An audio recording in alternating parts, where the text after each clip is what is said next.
Cette vidéo est un résumé bref de ce que représente Spinoza et sa philosophie. C'est une ressource nécessaire par rapport à ma prochaine vidéo qui se penchera sur son œuvre principale, à savoir l'éthique. Une suite de vidéos sortira ensuite en logique avec sa philosophie. Baruch Spinoza est un penseur singulier, à la fois pour sa vision unique de la réalité et pour son indépendance personnelle et philosophique totale. Il représente un modèle d'intellectuel libre et incorruptible, qui a été salué même par ses critiques les plus ardentes, pour la cohérence et l'honnêteté intellectuelle de son discours. Grâce à ses qualités, il a pu examiner de manière critique les grandes traditions métaphysiques et religieuses. En s'appuyant sur le cartésianisme et la science physique mathématique en émergence à cette époque, il a adopté une approche rationnelle et historique dans l'étude de la Bible. Il a également porté un vif intérêt à la pensée politique réformiste. Son œuvre embrasse ainsi toutes les grandes questions théoriques et pratiques qui occupaient les esprits de son temps. Sa curiosité intellectuelle, qui englobait une grande variété de sujets, était accompagnée d'une ouverture d'esprit envers différentes cultures, illustrant ainsi son cosmopolitisme éclairé et sa tolérance. Baruch Spinoza est né dans la République des 7 Provinces Unies des Pays-Bas, d'une famille juive portugaise qui avait été contrainte de fuir leur pays en raison de persécutions. Cette expérience lui a donné une solide culture hispano-portugaise qu'il a su mettre à profit dans ses réflexions. Il a également tissé des liens d'amitié avec de nombreux penseurs et intellectuels de son temps, avec lesquels il a entretenu une abondante correspondance. En outre, il gagne sa vie en polissant des lentilles optiques, métier dans lequel il acquit une solide réputation. Sa personnalité discrète et complexe est difficile à appréhender sans prendre en compte son déracinement et son éclectisme. En effet, il a été exclu de la communauté juive pour hétérodoxie, ce qui l'a séparé de sa famille et de ses coreligionnaires.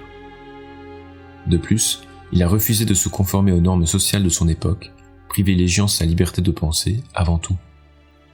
En tant que subversif influent dans le domaine de la pensée religieuse, il a été la cible de multiples menaces. Malgré cela, il a renoncé à sa sécurité financière pour se consacrer à la réflexion philosophique, sans jamais tomber dans les pièges de ses détracteurs. Bien qu'il ait mené une vie itinérante et modeste, logeant dans des chambres louées sans jamais se marier ni avoir d'enfants, il semble que cela ait été dicté par un choix personnel, plutôt que par des circonstances extérieures. En véritable philosophe, Spinoza apporta une réponse intellectuelle aux grandes questions de son temps. Sa proposition d'ensemble peut être qualifiée de naturaliste et sécularisant. Ajoutons qu'elle fut guidée par la connaissance rationnelle et scientifique, qui jetait alors les bases d'un nouveau cadre d'explication des mécanismes de la réalité. Contrairement à certains préjugés, le philosophe sut aussi développer une forme de spiritualité singulière, faite d'engagement personnel et d'union avec l'univers, sans se référer à un au-delà. Il ne faudrait pas considérer Spinoza comme un penseur naïf ou utopiste. Simplement, son attitude positive face aux circonstances de la vie va à contre-courant de l'esprit désabusé et pessimiste qui dominait la culture et les pratiques ascétiques de la contre-réforme catholique, si bien représentée par le ténébrisme baroque. Pour Spinoza, il est nécessaire de donner toute la puissance possible aux capacités humaines et de transformer le cadre dans lequel l'homme évolue pour l'améliorer. Par là, il s'inscrit dans la tradition de la Renaissance.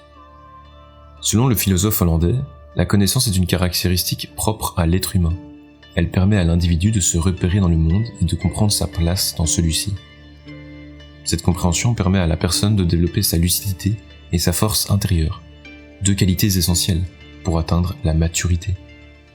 Toutefois, il est important de retenir que Spinoza met en garde contre une rationalisation excessive de la réalité par la raison humaine, qui ne doit pas prétendre dominer la réalité. En effet, pour lui, la réalité est indépendante et ne se réduit pas à ce que la conscience pensante en dit à son sujet. Pour Spinoza, la méthode déductive, dénommée géométrique, dans les éléments de géométrie, œuvre de référence du mathématicien grec Euclide, est la méthode probante pour garantir la rigueur du discours et la précision des assertions, ou propositions. Elle permet de démontrer comment les contenus découlent les uns des autres. Le philosophe tient compte de toutes les voies de la connaissance et les utilise toutes. Il distingue 3 genres de connaissances. L'imagination, aussi utile pour la vie quotidienne qu'insatisfaisante à la longue. La raison, sans aucun doute beaucoup plus sûre, beaucoup plus fiable et relativement accessible. Et enfin l'intuition, connaissance la plus immédiate et la meilleure, mais aussi la plus difficile à atteindre. Ayant acquis sa méthode, Spinoza s'abstient soigneusement de souscrire à la vision d'un monde fugace et incohérent. Au contraire, il choisit de définir les choses par leur identité et leur force. Sa puissante conception métaphysique repose sur la notion de Dieu, c'est-à-dire la nature, entendue comme une seule et même réalité. Face à la théologie monothéiste, où la divinité est personnelle, transcendante et supérieure à la création, il conçoit un tout éternel, unitaire et impersonnel, soumis à des lois et à un ordre causal strict.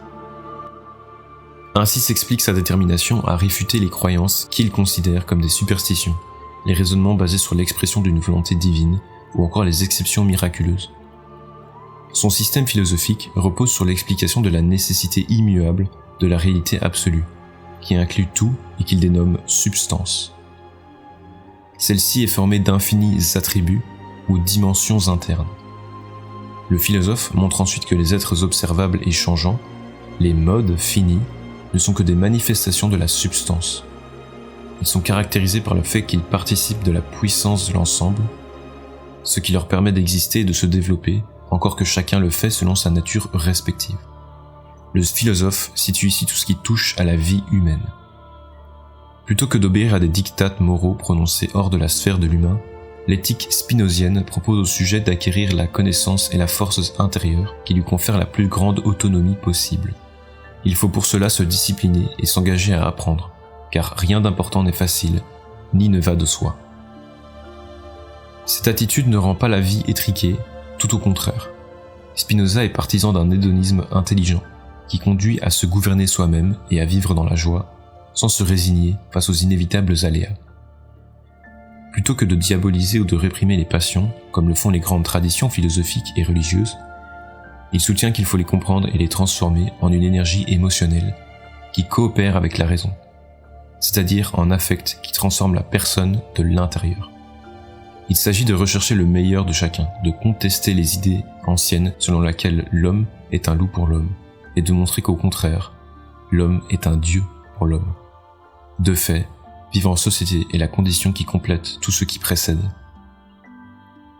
La politique est, pour Spinoza, un moyen essentiel pour faire face aux difficultés de la vie personnelle et collective. Le penseur a consacré un tiers de ses écrits à proposer des institutions qui répartiraient le pouvoir et s'équilibreraient entre elles, avec pour objectif ultime de promouvoir la liberté de pensée et d'expression. À cette fin, il conçut des mécanismes de fonctionnement, comme des procédures électorales ou de contrôle, qui peuvent coexister avec la volonté d'une minorité, que ce soit au sein d'un État monarchique, aristocratique ou bien démocratique. Au cœur du XVIIe siècle, le philosophe conclut que la démocratie est le régime le mieux à même d'incarner ses idées et de garantir aux êtres humains la liberté qu'ils possèdent déjà par nature.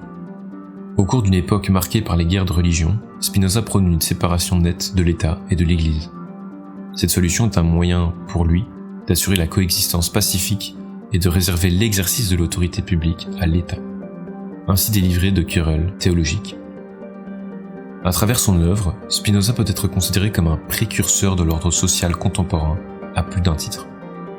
Sa pensée comporte de fait des aspects aujourd'hui oubliés, qui peuvent être vus comme une critique de l'évolution de la culture occidentale.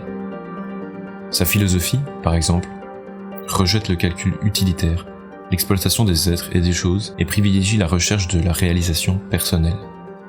Une pensée qui n'est pas sans rappeler Nietzsche. Dans divers domaines, le penseur met son discours au service de cet objectif. Pour lui, ce que chaque sujet est et fait s'améliore par la connaissance. L'homme s'épanouit grâce au savoir et les idées vraies qui en sont issues guident sa conduite. Elles génèrent à leur tour des affects ou des émotions joyeuses qui renforcent leur puissance. En fin de compte, elles constituent la vertu éthique, c'est-à-dire un cercle fécond où être, savoir et jouir sont corrélatifs et où il n'est d'autre devoir que celui d'accéder au bonheur propre aux sages.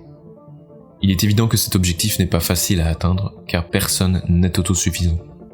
Un tel projet associe donc nécessairement les conditions bienfaitrices de la vie sociale dans un cadre politique qui encourage la liberté et la sécurité collective.